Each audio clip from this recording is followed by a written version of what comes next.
फतेहपुर सीकरी एक प्राचीन नगर था जिसे तीसरे मुगल सम्राट जलालुद्दीन अकबर ने 1571 में बसाया था। आगरा से 40 किलोमीटर दूर स्थित यह भव्य नगर सम्राट अकबर के समय में मुगल साम्राज्य की राजधानी रहा। करीब 15 वर्षों तक 1571 से 1585 तक यह शहर मुगलों की राजधानी था। मध्यकालीन भारत में वास्तुकला की दृष्टि से बनी अनेक शाही इमारतों और शहरों में फतेहपुर सीकरी का नाम सबसे ऊपर आता है। आज भी यहाँ की भव्य इमारतों के खंडर मध्यकालीन भारत के वैभव की गाथा गाते हैं।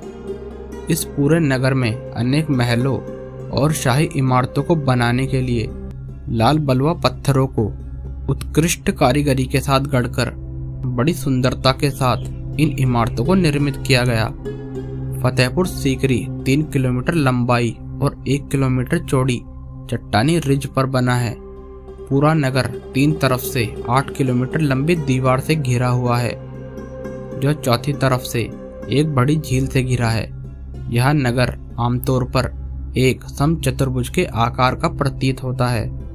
फतेहपुर सीकरी हिंदू और मुस्लिम वास्तुशिल्प के मिश्रण का एक जादुई और अद्भुत उदाहरण है।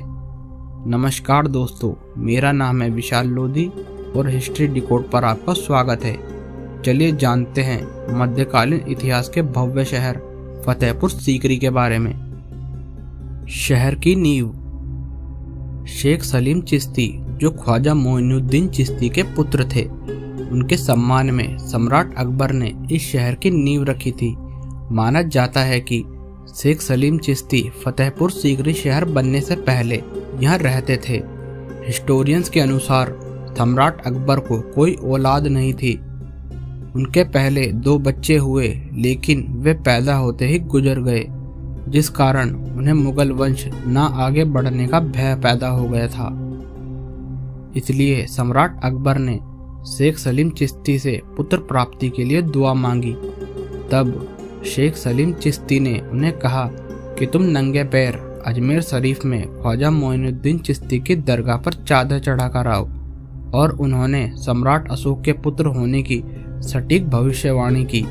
सम्राट अकबर और जोधाबाई ने अजमेर दरगाह पर चादर चढ़ाई और कुछ समय बाद उन्हें जोधाबाई के गर्भ से एक पुत्र की प्राप्ति हुई, जिसका नाम उन्होंने शेख सलीम चिश्ती के नाम पर सलीम रखा। सम्राट अकबर ने सलीम चिश्ती के सम्मान में अपनी नई राजधानी के लिए नया शहर फतेहपुर सीकरी बनवाने का फैसला किया और कुछ वर्षों के अंदर सुयोजनाबद्ध प्रशासनिक, आवासीय और धार्मिक भवन अस्तित्व में आए। सन 1571 में उन्होंने मुगल सल्तनत की राजधानी का स्थानांतरण आगरा से फतेहपुर सीकरी किया। उसी साल अकबर ने गुजरात को फतेह किया था। इस कारण नई राजधानी का नाम फतेहपुर सीकरी रखा गया। फतेहपुर सीकरी में उपस्थित अनेक शाही महल और इमारतें। फतेहपुर सीकरी की राजवंशीय वास्तुकला ज्यादातर तैमूरी वास्तुकला के रूपों और शैलियों पर आधारित थी। शहर को बड़े पैमाने पर लाल बलुआ पत्थरों से बनाया गया था। गुजराती स्थापत्य कला का प्रभाव भी फतेहपुर सीकरी के अनेक महलों की सजावट में देखा जा सकता है। शहर की वास्तुकला उस समय भारत में लोकप्रिय घरेलू वास्तुकला के हिंदू और मुस्लिम दोनों रूपों को दर्शाती है। फतेहपुर सीकरी में मुख्य रूप से अपने शाही मुगल परिवार के लोगों की विलासिता को वहन करने के उद्देश्य से यहाँ अनेक शाही महलों और बड़ी इमारतों का निर्माण किया गया था, जिसमें सबसे प्रमुख बुलंद दरवाजा है, जो जामा मस्जिद के आंगन की दक्षिण दीवार में स्थित है। इसे दुनिया का सबसे ऊंचा दरवाजा कहा जाता है, जिसमें लगे आबनूस की लकड़ी के किवाड़ आज भी वैसे ही हैं जैसे पहले हुआ करते थे। बुलंद दरवाजा जमीन से 54 मीटर ऊंचा है, जो धीरे धीरे अंदर की तरफ कम होता जाता है। यहाँ सबसे पहले निर्मित इमारत जामा मस्जिद है। जामा मस्जिद का मतलब होता है सामूहिक मस्जिद।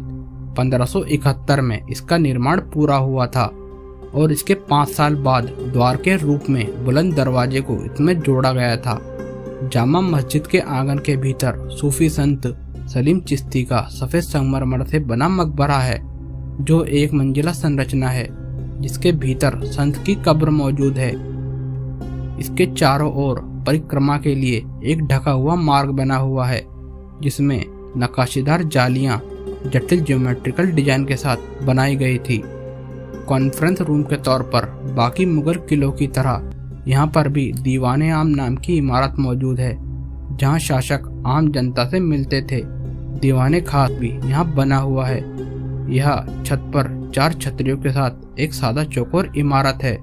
यहीं पर सम्राट अकबर विभिन्न धर्मों के प्रतिनिधियों से अपने अपने धर्मों पर चर्चा करते थे। यहाँ पर एक तालाब भी बना है, जिसे अनूप तालाब कहा जाता है। तालाब के बीच में एक केंद्रीय मंच के साथ 4 सजावटी पुल बने हुए हैं, जहाँ विशेष अवसरों पर संगीत सम्राट तानसेन द्वारा संगीतमय कार्यक्रम हुआ करते थे। अकबर की सबसे पसंदीदा और प्रमुख राजपूत पत्नी जोधाबाई, जिन्हें मरियम उज जमानी भी कहा जाता था, का निवास स्थान इसे अब जोधाबाई के महल के रूप में जाना जाता है। इस महल में राजपूताना प्रभाव दिखता है। एक 5 मंजिला महलनुमा संरचना भी यहाँ बनी हुई है, जो ऊपर जाने पर धीरे धीरे कम होती जाती है। हो सकता है लाल पत्थरों से बना यह दरबार महिलाओं के लिए बनाया गया हो। इसमें फर्शों को प्रत्येक स्तर पर जटिल नक्काशीदार खंभों से प्लेटफॉर्म दिया गया था। पंचमहल में कुल मिलाकर 176 खंभे बने हुए हैं। सम्राट ने अपने पसंदीदा हाथी, जिसका नाम हिरण था, उसकी याद में यहाँ हिरण मीनार का निर्माण करवाया था। फतेहपुर सीकरी से जुड़ी रोचक बातें। बादशाह अकबर को इस शहर की योजना को तैयार कराने में लगभग 15 वर्षों का समय लगा था।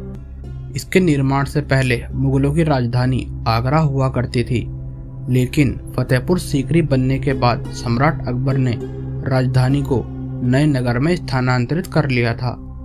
मुगल बादशाह बाबर ने राणा सांगा को इसी सीकरी नामक स्थान पर हराकर इस जगह पर अपना अधिकार जमाया था।